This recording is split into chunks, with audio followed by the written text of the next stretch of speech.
আমরা যখন আন্দোলনে ছিলাম, বাংলাদেশ জাতীয়তাবাদী দল সহ সংগঠন যখন আন্দোলন ছিল, আন্দোলনের আগে থেকে আমাদের ভারপ্রাপ্ত চেয়ারম্যান মহোদয় এবং কমিটির যারা সদস্য সবাই মিলে আমরা দলীয়ভাবে এই 31 দফার বাস্তবায়নের একটি রূপরেখা রাষ্ট্র কাঠামো মেরামতের যে প্রস্তাবনা, সেটি আমরা এই বিগত 2-3 বছর আগে আমাদের দলীয়ভাবে আমরা উপস্থাপন করেছি। এখন আমরা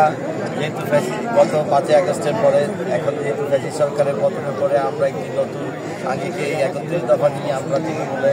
আমাদের আমাদের ভারপ্রাপ্ত চেয়ারম্যান তারেক রহমান সাহেবের নির্দেশে আমরা এখন চাচ্ছি সাংগঠনিকভাবে তৃণমূলে যাতে আমরা সবার ঘরে ঘরে দাঁড়ে গিয়ে যাতে 31 দফা সম্বন্ধে আমরা বলতে পারি। এখানে আগামী দিনের বাংলাদেশে যদি আমাদের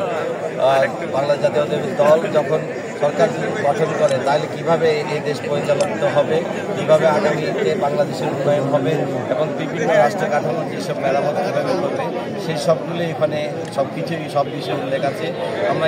ইনশাল্লাহ আমরা আশা করি আগামীতে আমাদের ভারপ্রাপ্ত চেয়ারম্যান জনাব তারেক রহমান সাহেবের নেতৃত্বে